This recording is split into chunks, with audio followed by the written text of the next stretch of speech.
Estamos con Carlos Carrillo en este live aquí en A Fondo a muy pocos días de las elecciones de la segunda vuelta, que va pues a ser la definitiva y de la que va a salir el próximo presidente de la República.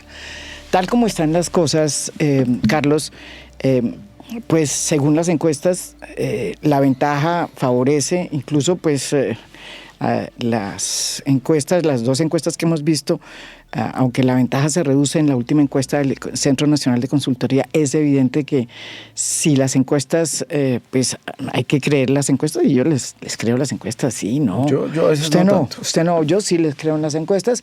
El próximo presidente va a ser Abelardo de la Espriella.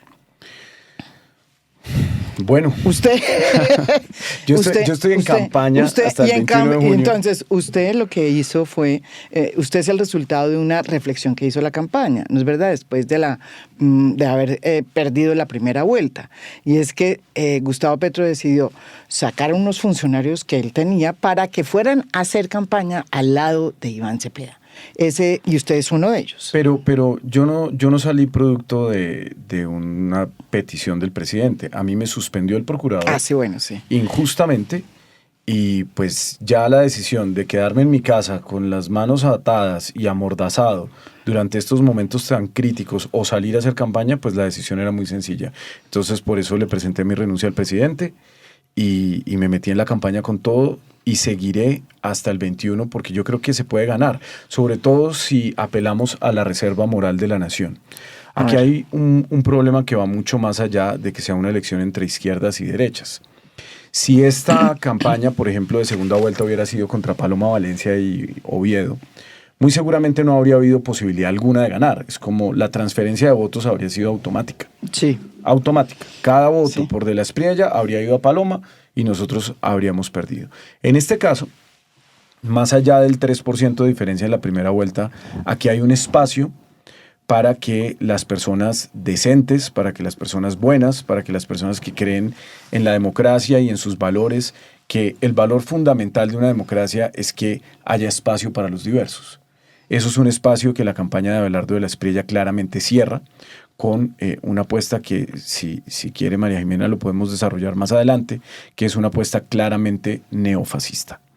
¿Por qué digo que es fascista? Porque lo es, y así les moleste mucho escucharlo, lo es, y eso hay que analizarlo porque eso justamente está teniendo una consecuencia en la opinión pública que en mi opinión es muy nociva porque está detonando unos niveles de agresividad y de violencia que no habíamos visto hace mucho tiempo y eso es muy peligroso. Pero entonces yo creo que sí existe una posibilidad de ganar, pero también creo que aquí no se trata de seducir a los votantes de centro. Contra el fascismo siempre se vota. Si, por ejemplo, y lo digo con mucha sinceridad, Claudia López, que pues yo soy su opositor político, yo tengo unas diferencias grandes con la señora Claudia López.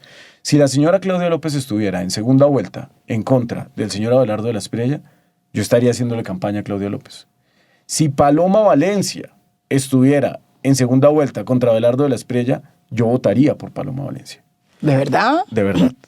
Porque lo que está en juego aquí es la libertad de prensa, es, como decía hace un momento, la reserva moral de la nación. Abelardo de la Espriella es un degenerado, es un tipo que encarna todos los valores de la cultura traqueta, mafiosa, de todo lo que le ha hecho tanto daño al país, y convertirlo en un ejemplo a seguir para la sociedad es algo que no tiene cómo salir bien. Ustedes de pronto hicieron un cálculo, me acuerdo, cuando decían que su mejor contrincante era Abelardo de la Espriella, por todas las razones que usted está planteando, y que si pasaban a la segunda vuelta con Abelardo, era casi que seguro, o mejor dicho, prácticamente un triunfo de la izquierda. Y mire cómo vamos.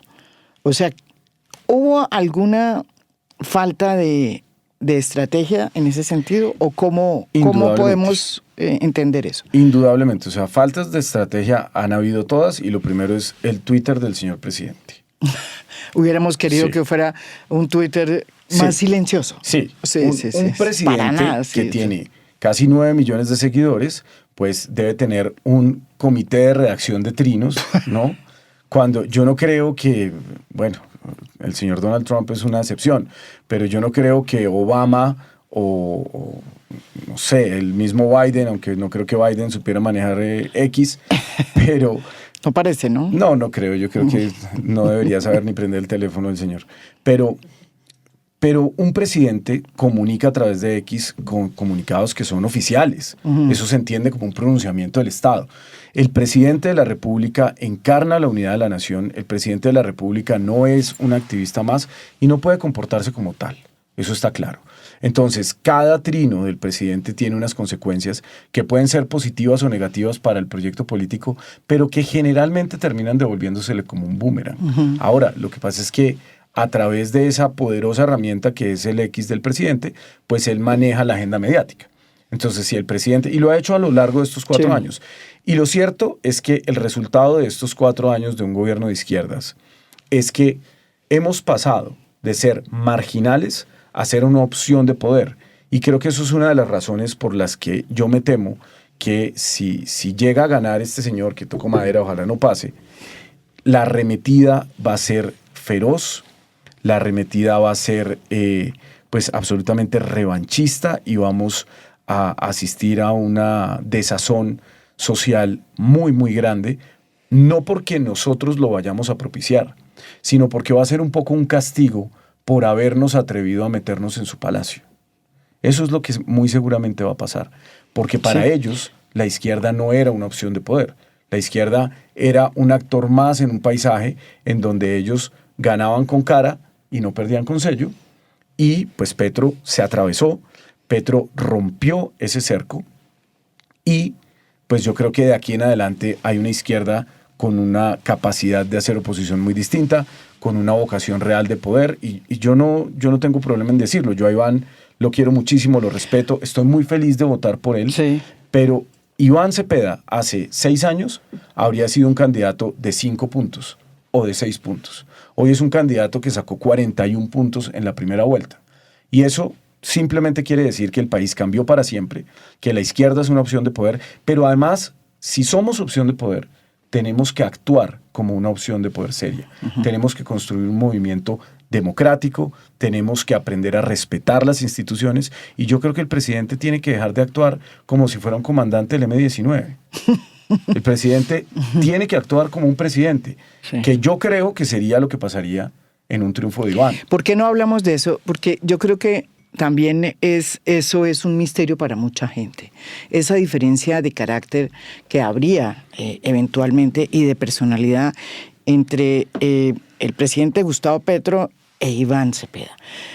¿Quién es Iván Cepeda y qué representa en la izquierda? ¿Por qué no nos ilustra un poco? Porque la derecha ha demonizado la figura de Iván Velázquez. ¿Por qué no nos dice usted qué significa Iván Cepeda? Pues Iván Cepeda es un hombre que ha estado comprometido toda su vida con la paz. A mí me sorprende cómo las derechas logran, a través de un aparato enorme de desinformación, crear realidades. Aquí hoy lo que menos importa es la verdad. Gustavo Petro fue guerrillero. Gustavo Petro hizo parte de un movimiento subversivo que se llamaba el M-19, se desmovilizó, le cumplió a la paz, eso está claro, todo el país lo sabe. Iván Cepeda nunca estuvo en armas. Iván Cepeda nunca hizo parte de una estructura armada y le ha dedicado su vida a defender los derechos humanos, a defender los derechos de las víctimas de los crímenes de Estado de ambos lados. No solamente a las víctimas de las izquierdas, como fue su padre, asesinado por el Estado. Fue el Estado el que asesinó al padre de Iván Cepeda. Pero a diferencia de lo que pasa con un personaje como Uribe, que ante el duelo de la pérdida de su padre, pues decide convertirse en Bruce Wayne, ¿cierto? Se convierte en un vengador, en Batman, y entonces es un tipo que quiere exterminar a las FARC, y bueno, y genera esta imagen de hombre duro y confrontacional. Iván Cepeda, que es un filósofo, que es una persona cultivada, lo cual es importante a la hora de tomar decisiones, pues dedica su vida a defender la paz y a crear consensos. Yo que lo conozco desde el Polo hace muchos años, en el Polo, para nosotros Iván Cepeda siempre fue un referente. El Polo era un desastre de partido. No es mal que se acabó. Era un ¿Por desastre. qué? Porque, y el polo comienza, yo creo que paralelamente a la Constitución del 91, ¿no? Un poco más tarde. Sí, por eso. Empiezan Sí. a hacer, y en las elecciones 4 años después es cuando se lanza la primera lista. Y ahí meten a Cepeda. Frente Social y Sí, Político, y después ahí viene entra el Cepeda. PDI, y después Petro, se fusionan Petro, todos, sí. y Petro, Sí. y después en el 2006 con la candidatura de Carlos Gaviria, que hace mucha falta, ¿no? Carlos, pero por ejemplo, si nosotros hubiéramos tenido un personaje como Carlos Gaviria, vivo unos años más, muy seguramente habría podido llegar a ser presidente de la República, algo que parecía imposible en el 2006. Esos 2 millones y pico de votos que sacó eran Carlos una Gaviria, cantidad para ese momento. en ese momento eran una cosa extraordinaria y generaron un gran entusiasmo. Hoy nuestras fuerzas políticas en conjunto son capaces de llegar a los 9,6 millones de votos sin Benedetti. Y eso yo lo quiero decir con absoluta claridad. En la campaña de Iván no están esos aliados polémicos de hace 4 años. Y eso es una cosa que, ganemos o perdamos, yo le reconoceré siempre a Iván, porque será siempre un triunfo moral. Y es además una necesidad imperativa para el futuro de las izquierdas, deshacernos de esos zampones. Claro, porque esa clase, usted le llama zampones, esa clase política tradicional sí le abrió las puertas Petro. Petro Claro, se la abrió, claro. Y desafortunadamente cuando rompió la alianza con lo que él llama ahora los neoliberales, Sí. En lugar de haber sacado a los políticos tradicionales, sacó... Pero dejó a Pecuello y a sacó Trujillo. a Pecuello, es correcto. O sea, a eso sí los dejó. Dejó a todos ellos y a los Torres y en fin, a una cantidad de personajes que hoy están más Pues vivos a que nunca. Benedetti. Bueno, y él también. A Benedetti. Pero la pregunta es, esa es una de las preguntas que yo le quería hacer y yo creo que es importante entender.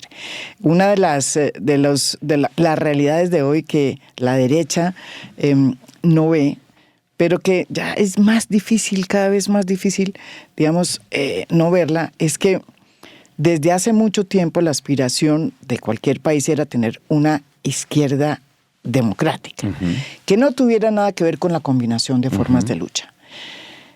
Una de las grandes logros de lo que ha sucedido en los últimos años, y yo creo que tuvo que ver mucho el acuerdo de paz, precisamente cuando las FARC decidieron entrar pues, en razón y abandonar las armas y contar la verdad, en fin, fue precisamente que se terminó la lucha armada y la combinación de formas de lucha. Indudablemente.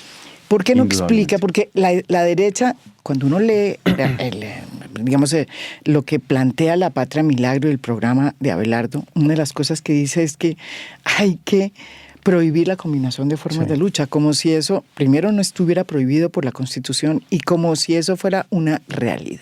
Sí. Y usted acaba de hacer una pelea aquí en radio, que yo la oí, con Rodrigo Lara, en donde básicamente el tema era, no, ustedes tienen una combinación de formas de lucha con la mafia que todavía está por ahí y que forma parte de las negociaciones que se están haciendo en la paz total. Sí, así es. Y la estrategia de desinformación de la candidatura de la extrema derecha y también de la derecha, porque el uribismo apela a lo mismo, que yo quiero decir, una cosa es el uribismo, que pues, ha sido nefasto para el país, y otra muy distinta, este proyecto libertario, anarcocapitalista, abiertamente neofascista del señor Tigre. Vamos a ese término después, pero expliquemos, o sea, cómo es la izquierda de hoy. Pero ¿Es una izquierda que tiene combinación de formas de lucha? Es una izquierda que hace muchos años renunció a la combinación de las formas de lucha y yo creo que en eso el Polo Democrático fue un ejemplo. El Polo Democrático, por ejemplo, en un momento muy difícil, por allá como en el año 2014, cuando se estaba debatiendo la paz en La Habana, el Polo Democrático toma la decisión de expulsar al Partido Comunista. Y eso es una decisión muy dura porque, por ejemplo, en mi opinión, no puede haber una fuerza política de izquierdas unidas en donde no esté el Partido Comunista. El Partido Comunista, eso es como un tío, ¿cierto? Que puede que haya cometido un error aquí y allá, pero uno lo sigue queriendo, ¿no? Sí. Entonces es un tío díscolo. Pero ese partido sí participó, digamos, en su pasado en la combinación de formas de lucha. Sí, claro, pero se separaron y de hecho se separaron a través de un proceso de paz en los años 80 que terminó en una traición de ese acuerdo de paz y en un genocidio de los militantes de izquierda. Entonces, el Partido Comunista, que es un partido que ha sufrido unos enormes dolores y por el cual yo, María Jimena, tengo respeto, aunque nunca haya militado ni nunca vaya a militar en el Partido Comunista, pero fue expulsado del polo justamente porque en medio del proceso de paz no? había una ambigüedad sobre qué era la marcha patriótica, sobre qué era el Partido Comunista clandestino, sobre una serie de ambigüedades que terminan resolviéndose en La Habana en el acuerdo de paz. Y aparecen todos estos muchachos del movimiento bolivariano que habían estado en la clandestinidad hace 10 años y entran a hacer política posterior a un acuerdo de paz y hasta el día de hoy han seguido honrando ese compromiso con la paz. Entonces, ¿por qué estigmatizarlos? ¿Por qué no aceptar que hicieron parte de una realidad de conflicto que se acabó y que yo, por lo menos como militante de izquierda, yo le tengo un profundo agradecimiento a Juan Manuel Santos, aunque yo no vote por él, aunque a mí no me gusten sus políticas neoliberales, yo sí tengo un enorme agradecimiento con Juan Manuel Santos porque hizo posible que se zanjara definitivamente esa ambigüedad con la combinación de las formas de lucha. Pero una década después, las derechas siguen insistiendo en lo mismo porque se aferran a esa calumnia de la combinación de las formas de lucha como si fuera un último salvavidas del que agarrarse. Y pasa hasta en Perú, siguen hablando de Sendero Luminoso 40 años después. Y aquí seguramente tendremos a las juventudes uribistas, a los jóvenes Cabal, hablando dentro de 30 años todavía de las FARC, cuando las FARC no existen. Ya ni siquiera existen con personería jurídica porque la perdieron. Entonces, estas personas reinsertadas, reincorporados, estas personas que le han cumplido al proceso de paz, tienen todo el derecho de hacer política, de emprender, de tener negocios, de ganarse la vida honradamente, porque el proceso de paz de La Habana, María Jimena, fue tan exitoso que no cambió una coma del modelo económico colombiano, ni una coma. Esa guerrilla, la guerrilla más antigua del continente, entregó las armas y volvió a la vida civil y a la política con muy poco éxito, además, a cambio, básicamente, de salir vivos. Y decir la verdad, que es también muy grave que uno de los candidatos, que además descaradamente dice que él es el que respeta la Constitución, pues diga que quiere asfixiar la JEP. Y que le parezca que algo que está en la Constitución... Lo considera un tribunal político, burocrático, claro, que está haciendo... Eso es lo que dice, ¿no? El señor de la Espriella es una persona que toda su vida, mejor dicho, él también lo decía, que él veía como una inspiración a Salvatore Mancuso cuando él era un muchachito allá en San Pelayo o en donde fuera que estuviera, en Sagún. Y entonces él decía que veía a Mancuso, pues le pegó lo italiano también, ¿no? Se visten igual. Esa fijación por la moda y la gastronomía italiana, pues también se le heredó a Mancuso. Ropa de marca. Pero no solamente eso, sino también la tolerancia y la forma en que, de cierta manera, relativizan la gravedad del fenómeno paramilitar en Colombia. Bueno, entonces vamos a ese término que usted utiliza, dice... o sea, yo siento que Abelardo de la Espriella realmente todavía no sé qué es. Yo sé que es un ultra, ¿sí? Y lo confieso que lo he estudiado muy bien y hay algo de él que me suena, digamos que me remite a los charlatanes. Es una especie de gran culebrero del Caribe, ¿sí? Sí. Y para Espantajopos, mí sigue siendo... Espantajopo le dicen en Barranquilla. Y hay veces yo digo, ¿será capaz de llevar a cabo tener una nomenclatura tan precisa como para construir el neofascismo? Esa es mi pregunta. Ustedes lo califican a él de neofascista. Cuente por qué y cuáles son los argumentos que ustedes plantean y ponen de presente. El fascismo ha sido estudiado hasta la saciedad porque pues, estuvo a punto de destruir el mundo. Sí. La espiral de violencia que surgió en las primeras 2 décadas del siglo XX fueron una amenaza estructural para la especie humana. Y ese sentimiento ascendió por igual en Europa, en países educados, en países avanzados, en países prósperos, como en países pobres, es cierto. como ascendió en Asia, y ese eje del mal que terminó constituyéndose estuvo a punto de acabar el mundo. O sea, estuvimos en un momento en el que la guerra llegó a una escala industrial Sí, a la el que mundo nunca había llegado. corporativista, las camisetas... Las camisas negras, las camisas negras, digo yo, pardas. las camisas pardas. Ahora son amarillas. Ahora son amarillas. Yo volví a ver hace poco una película que se llama La Ola, una película alemana del 2008. Y esa película está basada en unos hechos reales de algo que sucedió en un high school en Estados Unidos. Y es un profesor que empieza a hacer un laboratorio, una especie de experimento con sus alumnos de cómo crear un movimiento fascista. Y eso pues tiene un manual. Usted tiene un saludo, los de la película de La Ola hacían un saludo así. Así. Pues Mussolini, Gabriele D'Annunzio y todos ellos revivieron el saludo romano y la iconografía de las legiones romanas con las faches. Y esta vez el candidato Abelardo de la Espriella propone el saludo militar. Entonces hay varios puntos que son fácilmente identificables. Primero, la exacerbación del nacionalismo.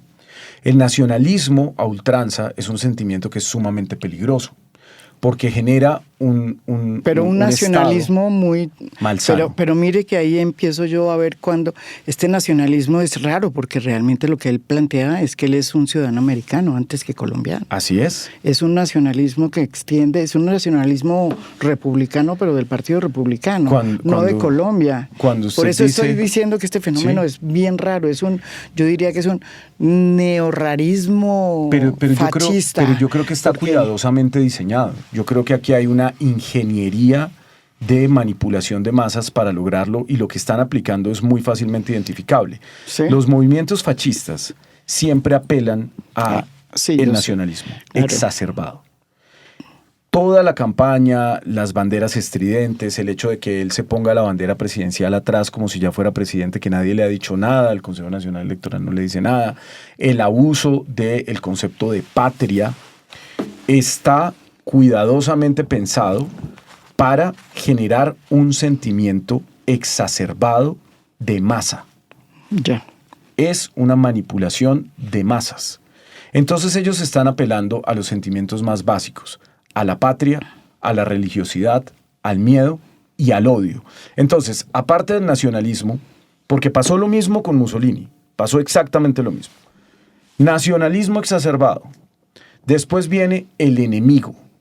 El fascismo necesita de un enemigo común. Y en este caso, el enemigo es la izquierda. Ellos dicen comunismo, dicen socialismo, no hacen distingo alguno. Álvaro Uribe habla de neocomunismo. Álvaro Uribe habla de neocomunismo. Álvaro Uribe se inventa uno nuevo cada vez. El castrochavismo, que le pegó muy bien y que le funcionó durante años como bandera. Pues convirtió a un político de centro derecha como Juan Manuel Santos en chavista. Sí, es una cosa, pero es que la verdad aquí no importa, María Jimena. Entonces ellos tienen la exacerbación del nacionalismo, el saludo, el gesto físico, el gesto con la mano para saludarse, que es muy eficiente porque pueden hacer ese gesto desde la ventana, que es el mismo gesto de cualquier dictadura militar. Colombia se enorgullece de ser la democracia más sólida del continente, la que menos dictadores militares han tenido, y ahora ellos reviven una nostalgia o un anhelo por un gesto que debe estar reservado a nuestras fuerzas militares y que además nuestras fuerzas militares, María Jimena, y eso es una de las herencias positivas del gobierno de Petro, nuestras fuerzas militares son tanto de la izquierda como de la derecha, como del centro, como de todo el mundo, porque son hombres y mujeres colombianos que han estado dispuestos a sacrificar sus vidas una y otra vez por defender el proyecto de república en donde cabemos tanto los mamertos como la gente derecha. Cabemos todos. Entonces, volviendo al tema del enemigo, ellos identifican como su enemigo un enemigo que representa, según ellos, una amenaza estructural a la república. Su enemigo somos los de izquierda. ¿Y hasta dónde llegan los de izquierda? Que ahí es donde yo empiezo a decir, pero ¿por qué la gente de centro no se preocupa? Claudia López, por ejemplo, que es una persona que siempre ha ido entre la centroderecha, la centroizquierda, el centro-centro, el centro absoluto, tiene muy claro que ella no va a encontrar un lugar político en un gobierno de un tipo que es abiertamente antiderechos, que está en contra de las minorías, de las diversidades, de absolutamente todo. Entonces, coge para acá. Pero hay otros que están guardando silencio y que creen que aquí el problema es para Petro, ¿no? Porque algo de lo que usted ha hablado muchas veces, que es la petrofobia, es la que está dominando la decisión de voto de un porcentaje importante. Pero le explico, eso usted lo ha dicho varias veces, pero la pregunta que le hago es, si eso es cierto, ¿por qué Iván Cepeda no hizo una campaña atrayendo a esos votos, atrayendo a esa gente que además está todavía esperando que la traigan? Yo creo que la campaña claramente ha tenido errores, como lo puede tener cualquier ejercicio, pero también creo que es posible que hayan llegado a creer. Yo no estaba en la campaña, yo estaba en el gobierno. Yo sé. Yo nunca vi los números para ganar en primera vuelta, nunca los vi. Sí. A mí siempre me pareció que había que preparar una segunda vuelta y que efectivamente una segunda vuelta, por ejemplo, contra Paloma Valencia, era imposible de ganar porque el centro, hasta la centro, lo que se llama centroizquierda iba o a ir centrocentro, con ella, sí. se iba a ir allá a pesar de que era la candidata de Uribe, sí. simplemente por petrofobia, por petrofobia. Pero más allá de los errores que se hayan cometido en la campaña de Iván, yo creo que la estrategia cuidadosa de manipulación psicológica a las masas que ha emprendido la candidatura del fascismo está dando resultados. Y yo siento que lo que se ha generado, bueno, y un punto que me quedó haciendo falta del manual del perfecto fascista, ¿es cuál? Es el uniforme. El fascismo se uniforma. En la película que le digo alemana, las camisas eran blancas. Pero pues en Italia fueron negras, sí. en Alemania pardas. Sí, Bolsonaro hace 4 años. Bolsonaro lo intentó con la camiseta de la selección del Brasil. Selección, hizo exactamente, exactamente lo mismo. Reflejo. Pero es que además son los mismos estrategas, estos estrategas argentinos, los cantos tribales del fútbol, ¿cierto? Su analogía permanente con el fútbol. La campaña de Abelardo es una campaña tribal. Es una campaña tribal. Es una campaña tribal, María Jimena, y está funcionando. Y logró generar en millones de colombianos que no son fascistas, que son personas buenas, que son personas que aman a sus familias, que son personas que aman a sus animales, que son personas que muy seguramente quieren un mejor país. Logró convencer a esas personas de caer en una psicosis colectiva. Lo que estamos viviendo esta semana, María Jimena, y se lo digo yo que he estado todos los días en la calle haciendo campaña, entregando volantes, es una psicosis colectiva. Hay millones de personas que creen que Iván Cepeda, raya Petro, porque están estrechamente relacionados en el imaginario colectivo, representa una amenaza estructural para la República. Representa una presencia casi demoníaca, contrastada con una presencia pseudodivina de este falso profeta. Y esa histeria colectiva está generando ya actitudes sumamente violentas hacia nosotros.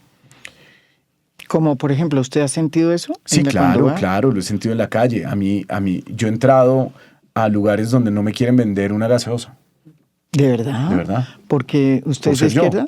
Pues por ser un mamerto certificado, yo soy un mamerto con carnet, ¿no? O sea, mi barba representa algo hoy en el país. Entonces, ¿y qué le han dicho, por ejemplo? Váyase, sálgase de mi negocio. Así es, ese no es el país que y nosotros todavía no ha ganado. Sí. Pero pues al mismo tiempo también hay personas que nos han recibido con un enorme cariño, personas que tienen mucho miedo de lo que viene, pero es que es extremadamente irresponsable. Y esto es una decisión que toman unos dirigentes políticos. Es extremadamente irresponsable desatar una ingeniería del fascismo en un país que ha sido estructuralmente violento. Claro, pero ¿por qué no hay una decisión por parte de la campaña y de las personas que trabajan con Iván Cepeda y del candidato mismo de decir, bueno, entonces vamos a tratar de llegarle a estas personas que por X o Y razón, por ejemplo, toda la gente que votó, esos millones de colombianos que votaron por Sergio Fajardo, esa gente, muchos de ellos van a votar en blanco. Es más, por ejemplo, Cecilia López está enarbolando. Va a votar por Abelardo. No, aquí nadie va a votar en blanco. Un voto cuando hay un candidato que está remontando y hay otro que va adelante, el voto en blanco es un voto por el que va adelante. El voto en blanco no es neutral. Lo que pasa es que es una salida cómoda para las personas que quieren mantener una pose y prefieren votar por su propia comodidad y por su propia pose. El voto en blanco no los va a proteger de la persecución. Y el fascismo, a los primeros que persigue es a los periodistas. Y eso yo creo que muchos periodistas del país, con unas muy contadas excepciones de periodistas serios del país, lo tienen muy claro. Yo leía, por ejemplo, la columna de Salomón Kalmanovich, que ha sido antipetrista, pero como pocos. Y ha sido un hombre muy vocal en contra de Petro. Y bueno, pues digamos que hace parte de ese antipetrismo muy rabioso, petrofobia muy rabiosa. Y anuncia en El Espectador que cambió de opinión y que va a votar por Iván Cepeda. Por supuesto que hay otras opiniones mucho más ponderadas y mucho más Mauricio razonables. García Villegas. Mauricio García Villegas también, Rodrigo Uprimi. En fin, son personas que entienden la amenaza que representa que un proyecto que desde la campaña está enarbolando esa estrategia llegue al poder. Pero además, es que todo lo que propone, es que esto es increíble. Él tiene 4 amenazas. Dígame 4 argumentos para la gente que está diciendo voy a votar en blanco. Están votando por Abelardo Ya de la dijo Espriella. ese. Están votando por Abelardo de la Espriella. Eso no es un voto neutral. Pero además, es que las personas que están pensando hoy en votar en blanco, y yo aquí sí reprocho públicamente lo que hace Jorge Enrique Robledo, porque Jorge Enrique Robledo no tiene 5 votos, ¿cierto? Él no tiene 5 votos. Pero es un hombre que al ser asociado con las izquierdas históricamente, porque pues el MOIR estuvo dentro del polo y digamos que todo el mundo lo identifica como un hombre de izquierdas, que hace mucho tiempo se comporta de otra forma. Cuando él dice que no va a votar por Iván Cepeda y lo compara con Abelardo de la Espriella, hace un enorme daño. Porque la gente dice, bueno, pues si este señor que fue compañero de partido de él 15 años no es capaz de votar por él. Y eso a mí me parece una cosa de una miserableza extrema, porque ellos fueron compañeros de bancada, de partido. El señor Robledo, que estuvo 15 años al lado de Iván en el partido, sabe las diferencias que hay entre Iván Cepeda y Gustavo Petro. Sabe que son personas de unas formas completamente opuestas. Sabe que mucho de lo que a él le molesta de Gustavo Petro no lo comparte con Iván Cepeda. Y por eso además en el polo muchas veces fueron aliados. Ni siquiera eran enemigos dentro del polo. Cuando el señor Robledo decidió romper el polo, que decide romperlo porque no quería que el polo apoyara a Petro. En finales del 2020 era claro que el polo democrático se iba a ir a la campaña presidencial de Petro en el 2022. Eso era una decisión tomada por mayoría y ellos decidieron romper el partido por su antipetrismo rabioso. Y en ese momento fue Iván Cepeda el principal defensor de que el MOIR se fuera con partido, de que se fueran con personería jurídica. Porque algunos, me cuento entre ellos, decíamos que se vayan sin nada. Si quieren romper el partido, que renuncien a las curules y se vayan a recoger firmas, que se vayan al asfalto. Iván, que es un hombre generoso, dijo en ese momento, hay que dejarlos ir de la mejor forma, porque siempre ha sido un hombre constructor de consensos. Y hoy, ¿cómo le pagan MOIR? Llamando a votar en blanco. Eso es una cosa muy mezquina. Ya sabemos, o sea, si gana Iván Cepeda, ya ha dicho que va a seguir, digamos, más o menos con, obviamente, su impronta, el legado de Gustavo Petro. Eso es lo social. En lo social, ¿no es verdad? En lo social. ¿En qué se diferencia del legado de Petro de lo que podría ser Iván Cepeda en un gobierno? Yo creo que hay una diferencia fundamental entre ellos dos, María Jimena, y yo, pues, como en este país no se puede decir nada acerca de Gustavo Petro. Así no se puede decir nada de Gustavo Petro. Van a decir que yo soy el exdirector Mossad. ¿Ve? ¿No? Porque cada vez que usted habla contra Gustavo Petro le dicen que usted es periodista Mossad. Sí, pero yo a Gustavo Petro le tengo un enorme agradecimiento y yo no voy a salir a escribir libros en contra de Gustavo Petro como hizo Alejandro Gaviria ni como la señora López. No, yo a Gustavo Petro... Cecilia López. Sí, la señora Cecilia López, que también escribe libros contra Petro. Yo no voy a hacer eso, porque además yo me debo a un proyecto colectivo que hoy encabeza Gustavo Petro. Sí. Pero algún día a Gustavo Petro le va a pasar lo del mariachi de Coco. ¿Qué es cuál? ¿Cuál historia? La película de Coco. Sí, de Coco, Ya, sí. Entonces el mariachi empieza a desvanecerse. Recuérdeme la historia. Empieza a pasar al olvido y entonces se desaparece y adiós. Le pasó a Algún Uribe. día le pasó a Uribe, algún día le va a pasar a Petro, ¿cierto? Ujú. Pero mientras eso sucede, pues él encabeza un proyecto político que además su capacidad política, su enorme capacidad política, llevó a dirigir el Estado colombiano. Entonces mi gratitud por Petro es legítima, pero si yo era capaz de criticarlo estando dentro del gobierno, pues por supuesto que también voy a criticarlo estando fuera del gobierno. Uh-huh. Gustavo Petro tiene un enorme problema a la hora de ejercer la presidencia de la República y es que le estorba la institucionalidad. Le estorba. Porque él es un líder épico. Épico.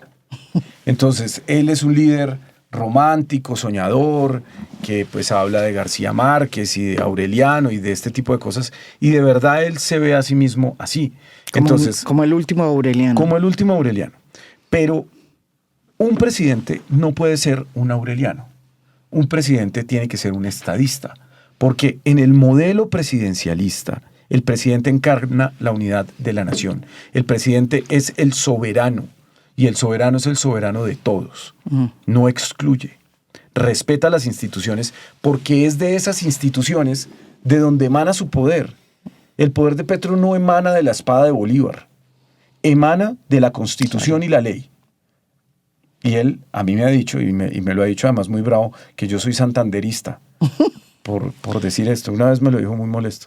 Dijo que yo era santanderista. Yo no soy santanderista, pero yo soy colombiano. Y yo creo en la República, y yo creo en nuestras instituciones, y creo en que la izquierda debe amoldarse a esas instituciones porque ya ganamos.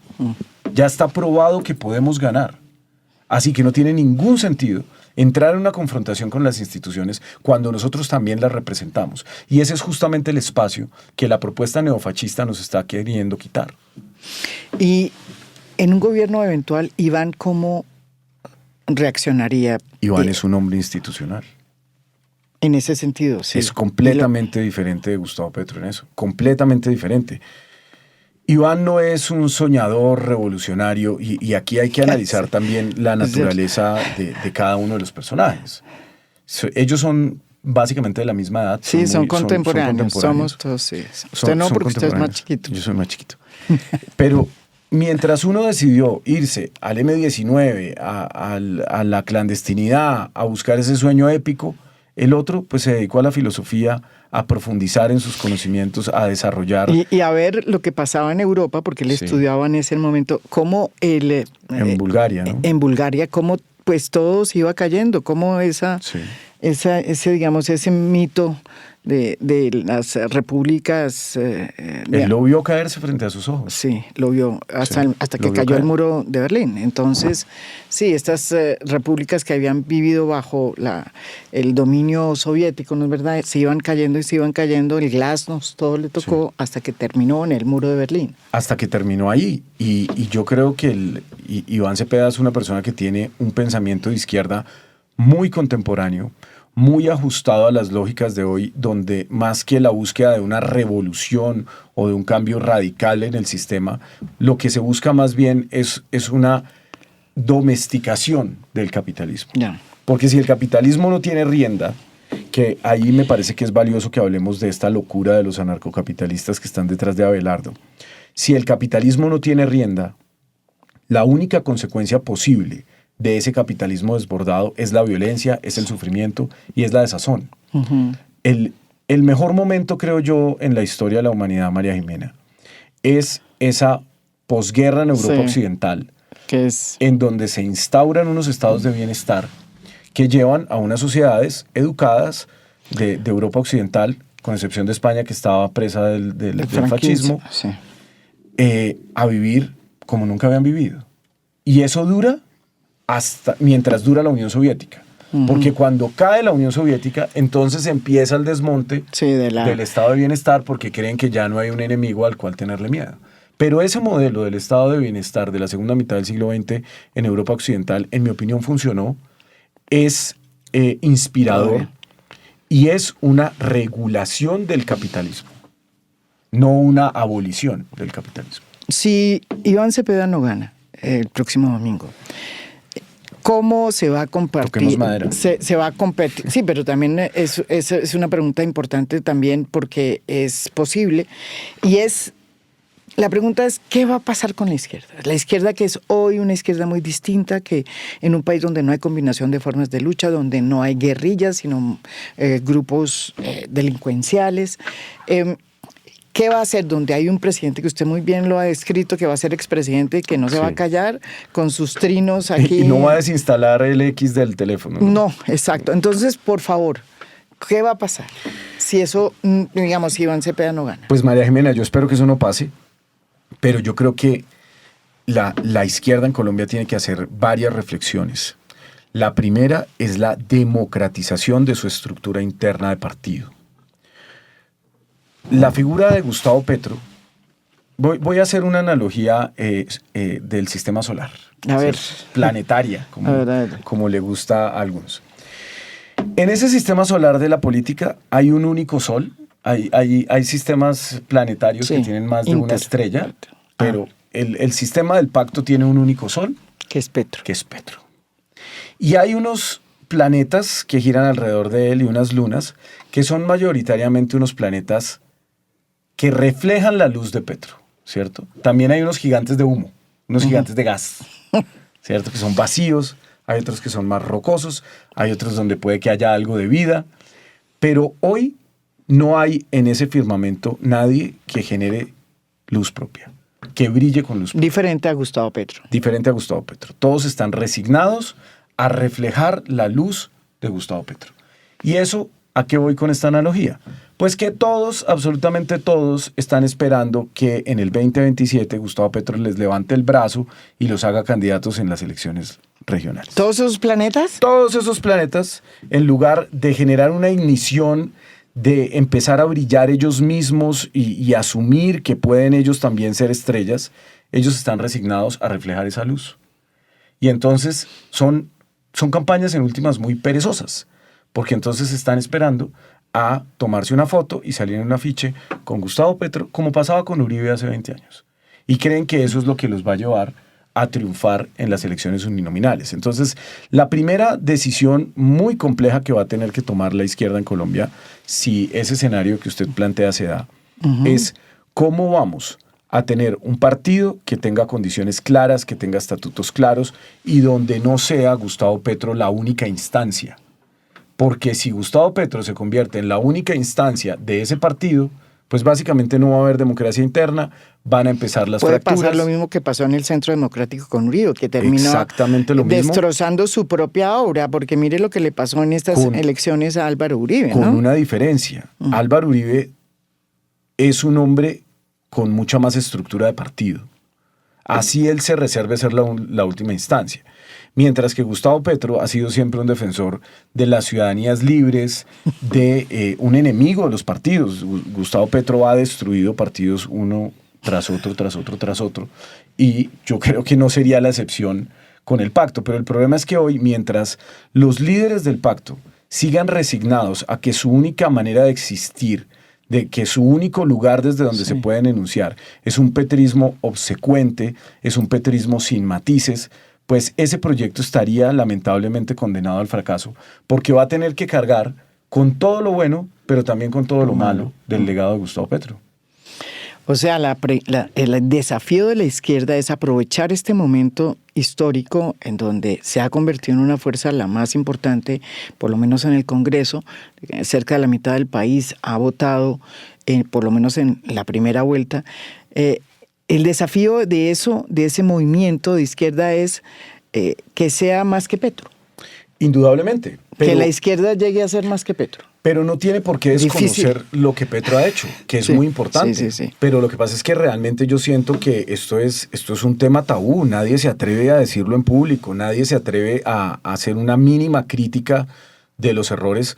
Gustavo Petro cometió unos errores enormes en el gobierno y el primero fue su lejanía con el gobierno, su lejanía con su gabinete. Porque entonces empieza a pasar cualquier cosa en una entidad y él no tiene ni idea. Sí. Y entonces, pues claro, después le queda muy fácil lavarse las manos y decir, es que no me despertaron, Sí. ¿cierto? Cuando lo que estaba pasando, por ejemplo, en la UNGRD era de semejante gravedad. Ujú. Y aunque él reconoció su equivocación, pues un poco no reconoció cuál había sido la razón de esa equivocación. Y yo sí creo que en el gobierno, en este periodo, como ha pasado en todos, porque la corrupción es algo estructural Sí. en el sistema colombiano, muy seguramente ha habido otros casos de corrupción, Esa es una de las diferencias. quizás incluso mayores que los de la UNGRD. Claro, yo en eso sí veo una diferencia entre Gustavo Petro, usted lo ha dicho, y Iván Cepeda. Porque evidentemente lo que está haciendo Iván Cepeda es tratando de mostrar que hay una izquierda que puede ser opción de poder sin recurrir a los caminos clientelistas que usualmente están en la política y que Gustavo Petro, a pesar de que era de izquierda, pues dejó entrar en su campaña. Esto es un reto nuevo, digamos. Él representa de alguna manera, y usted me dice si yo me equivoco, pues a una izquierda que era más, la izquierda, digamos, más antigua. Voy a decirle una cosa horrible. Pragmática. No, o antigua digo yo, de la antigua, la izquierda de los 70, 80, que tenía pues esta cosa que no se metía con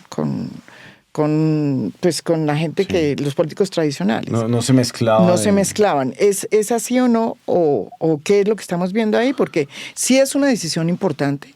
Yo creo que eso hay que tenerlo claro. Iván decidió no hacer eso. Y eso le va a costar de pronto mucho. Eso ya es una victoria moral. Lo que pasa es que para muchas personas esa victoria moral puede representar una derrota concreta que puede tener unas consecuencias muy graves. Yo lo he dicho varias veces, Gustavo Petro en el 2022 tomó la decisión de ganar. Era su último intento. Ya no iba a haber otro. Sí. Era ahí o nunca. Y él tomó la decisión de ganar la presidencia como la han ganado todos antes de él y como hoy lo siguen haciendo. La campaña del señor Abelardo de la Espriella, y es importante cuando usted ve las cifras, porque los lugares donde el señor de la Espriella gana tienen unos porcentajes de participación por encima del promedio nacional. Eso solamente quiere decir una cosa: la política tradicional se movió. Claro. Salieron los buses, le pusieron a la gente la plata para el combustible, los llevaron, les dieron el refrigerio, o sea, movieron el aparato que en Colombia se ha movido para las elecciones siempre. En cambio, en los departamentos en donde gana Iván Cepeda, como por ejemplo en La Guajira, la participación está muy por debajo de la media nacional. Eso también es un factor que hay que tener en cuenta, porque existe más posibilidad de crecimiento en los lugares donde ganó Iván Cepeda, incluido Bogotá.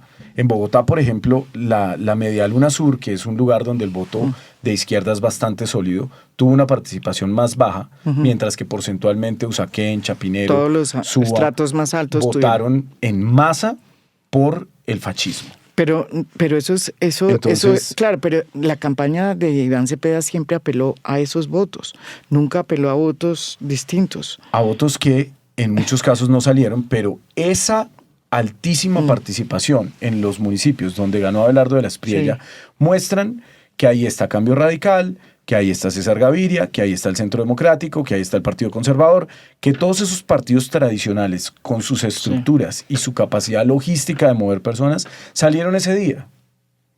Entonces, eso mismo que tanto le criticaron a Petro, que es hacer alianzas con la política tradicional, pues lo está haciendo Abelardo de la Espriella. Y yo no quiero hablar de la futurología porque me pongo muy nervioso, María. Vengo al futuro. No me pongo muy nervioso, pero si hubiese un eventual gobierno de este Filipichín, el establecimiento inmediatamente se alinearía alrededor de él. Y ya lo estamos viendo. La presencia de una persona como Rodrigo Lara, María Jimena, que es una persona que yo respeto mucho, por quien tengo pues incluso afecto. Yo a Rodrigo lo aprecio, lo valoro. Pero verlo en esa campaña, cuando es una persona que sabe perfectamente lo que está pasando, es una muestra de lo que podría pasar en un eventual gobierno. Y es que para eso tienen a José Manuel Restrepo, que además van a privatizarlo absolutamente todo y eso va a ser terrible. Pero en nombre del Sagrado Corazón. En nombre del Sagrado Corazón. Pero ese establecimiento va a ser exactamente lo mismo si eso llega a pasar que hicieron en el 2002 con Uribe. Y es alinearse porque hay unas coincidencias ideológicas, pero después van a empezar los problemas. Porque cuando el filipichín se les quiera quedar, cuando el filipichín quiera ahí sí cambiar la Constitución, pues vamos a estar en un serio problema. Porque además, si aquí se trata de restaurar la reelección, que a mí me parece que eso es una conversación que se puede dar. En Estados Unidos los presidentes tienen 2 periodos. En Chile los presidentes pueden reelegirse no consecutivos. En prácticamente todo el mundo hay algún tipo de reelección o hay periodos más largos. Lo que estuvo mal en la época de Uribe, que además al establecimiento tanto le gustó, era esta reelección hecha a su medida, claro. Porque era inmediata para él la gestionó desde propio. el gobierno. Con el poder del hubieran gobierno. podido perfectamente, si era un consenso nacional, hacer eso, pero para el próximo. Claro, es lo que hizo Uribe. Eso era la fórmula. Lo que hizo Uribe fue absolutamente inconstitucional, violento, autoritario, pero entonces ahora dicen que el autoritario es Petro, que no tramitó un solo acto legislativo en sus 4 años. Pero eso también tiene que ver con que a Petro le encanta alimentar ese personaje. Sí. A Petro le encanta, le encanta venderse como si fuera el héroe revolucionario que está quemándolo todo, cuando en realidad en últimas fue hasta bastante respetuoso de muchas cosas, de la política macroeconómica, ese cuento que se echan de que el déficit va a acabar el mundo, no sé qué, y el déficit que dejó Restrepo cuando era ministro de Hacienda, y es que ¿qué hizo Restrepo cuando era ministro de Hacienda? Sí. No, ni siquiera pagó la deuda del FEPEC. Ni siquiera la pagó este gobierno asumiendo el costo político de duplicar básicamente el precio del combustible, de subirle la gasolina a los votos además más esquivos, porque puede que Petro tuviera una base sólida, consolidada en el Pacífico, en los votos de las personas más olvidadas, pero el voto más difícil y más en disputa era ese voto urbano que tiene un carro, que tiene 2 carros, y que se vio afectado directamente por el aumento de los precios en el combustible. Entonces, hay muchas cosas que hacen parte también de la exageración o de los excesos retóricos del presidente Petro, pero que hoy están pasando una cuenta de cobro muy alta a la campaña de Iván Cepeda. Vea, yo le digo una cosa que es absolutamente sorprendente. En ningún gobierno Juliana Guerrero habría sido un problema de gobernabilidad. En ninguno. Si hay una asesora del presidente que tenga la relación que tenga con el presidente, que es lo de menos, eso pues alimenta el morbo porque es una chica joven, guapa, en fin. Pero si eso mismo hubiera pasado en cualquier gobierno, simplemente a esa persona se le saca del escenario, se le defenestra, ¿cierto? Aquí no. Aquí no. Y una cosa que es una falsedad ideológica, porque pues de lo que se está hablando aquí es de una falsedad ideológica. Falsificó, pues no sé si falsificó. Llegó a pasar. Sí, digamos que en el caso de que haya pasado, es una falsedad ideológica. Sí. Eso realmente es algo que en términos políticos no tendría por qué haber tenido ninguna consecuencia. Porque cuando algo como eso aparece, pues se le encapsula, ¿cierto? Llegan las defensas, los leucocitos, y lo envuelven y lo sacan. En cambio, el presidente Petro, abusando de su capital político, decide defenderla. Como decidió defender a Laura Sarabia, como decidió defender a Benedetti. Porque yo siento que esto es un grave error del presidente Petro. Él entiende su capital político como una cornucopia, como un cuerno de la abundancia, del que salen y salen y salen votos, sí. ¿no? Es como él lo ve así. Yo tengo este cuerno de la abundancia y yo puedo pagar la factura que sea. Es como, voy a perder 5 puntos de popularidad por restituir a Laura Sarabia después del Nanny Gate. No importa, lo pago. Siguiente escándalo, lo pago. Y resulta que ese cuerno de la abundancia quizás no es tan infinito como él cree. Bueno, en todo caso, yo le agradezco esta sinceridad. Lo que sí es evidente es que en la izquierda hay capacidad de reflexión que yo creo que es muy importante a la hora de entender cómo es esa izquierda. Y sobre todo, como se ha vuelto tan complicado entender cómo son esos dos polos que se están enfrentando, yo creo que es una oportunidad muy importante para saber cómo es esta izquierda, quién es Iván Cepeda, cuáles son las cosas buenas, las cosas malas del presidente Gustavo Petro, que las tiene sin duda, y la oportunidad que hay para que los votantes pues, puedan tener un criterio mejor informados para votar en estas elecciones, ¿no? Y bueno, ahí está toda su teoría del voto en blanco, que no, pues es un horror el voto en blanco. El voto en blanco no los va a proteger cuando empiecen a cerrar medios. Además hay otra cosa, María Jimena, que yo creo que es algo que poco se ha dicho, y es que en Colombia la mayoría de los medios hoy son o muy pequeños y un poco dependen del tráfico digital y de una serie de cosas que son fácilmente manipulables desde los Estados Unidos. Todas estas empresas, Spotify, YouTube, Meta, Twitter, en fin, todas están controladas hoy por ese mismo círculo de empresarios MAGA. Es muy fácil que a un periodista al que se le quiera castigar, por ejemplo, en un eventual gobierno del fascismo, desde esa élite tecnológica de California, pues lo castiguen bajándole el alcance. Eso es algo muy fácil de hacer. Si quieren desaparecer a alguien en redes sociales, le pueden cerrar las cuentas, le pueden disminuir el alcance, pueden hacer cualquier tipo de cosa para que esa persona no pueda hacer periodismo libremente. Bueno, aquí ya nos tumbaron el canal. Aquí ya este canal fue atacado. Pero aparte de eso, en los medios hegemónicos colombianos, sí, puede ser que la capacidad de influencia que tiene un presidente, y más un presidente, por ejemplo, que esté entregando pautas raudales, como muy seguramente lo haría un eventual gobierno de este señor, pues le da para que el presidente que pone la pauta llame y diga, sáqueme a esta periodista, sáqueme a este, haga no sé qué, porque la capacidad de presión que tiene el gobierno sobre los medios de propiedad privada, que son un negocio y que necesitan de esa pauta para subsistir, también es grande.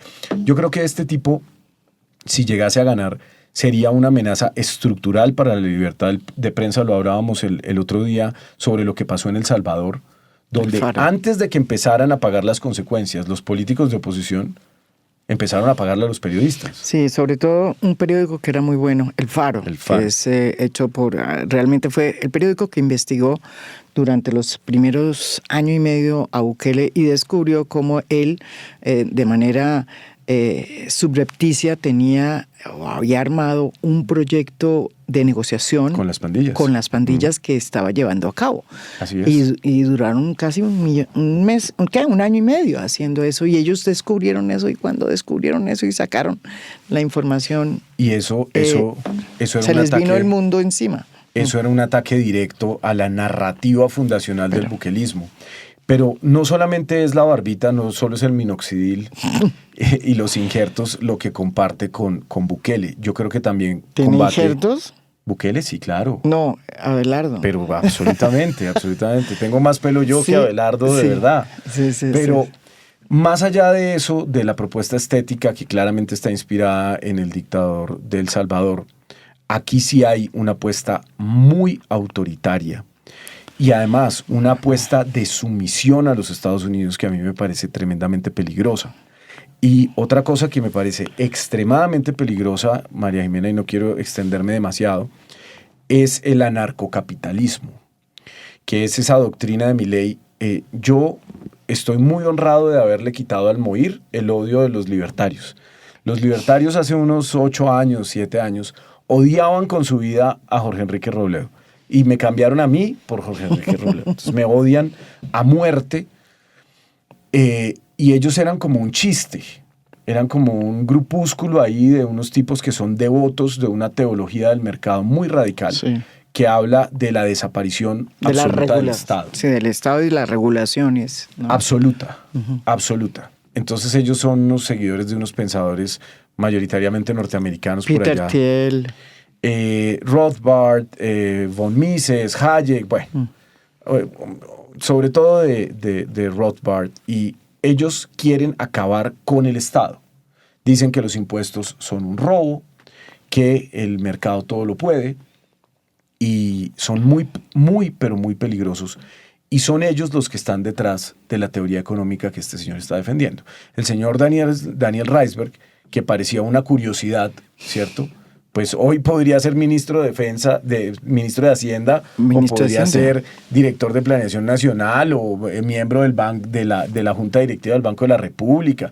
O sea, cosas como esas, darle espacio a una teoría que es básicamente como creer en unicornios y en cuentos de hadas, Sí. y es de esa naturaleza, es así de peligrosa.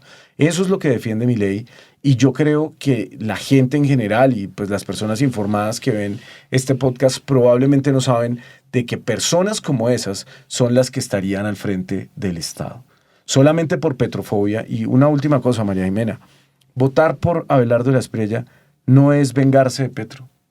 No es castigar a Petro. Yo creo que una vez salga del poder, porque tiene que salir del poder el 7 de agosto, el mejor camino para consolidar el proyecto político personal de Gustavo Petro es la oposición. Si no, le pasaría lo del mariachi de Coco. Muchas gracias, Carlos Carrillo, y muchas gracias a la cantidad de gente que nos vio. Miren, les digo, cerca de 2.200 que estuvieron con nosotros todo el tiempo, y en total más de 3.500 personas estuvieron en este live aquí en YouTube. Bueno, muy bien. Muchísimas gracias a todos ustedes. A votar.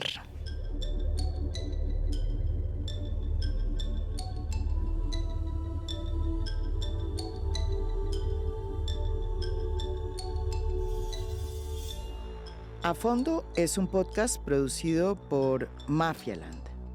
Producción general, Beatriz Acevedo. Producción de audio, Santiago Acosta López.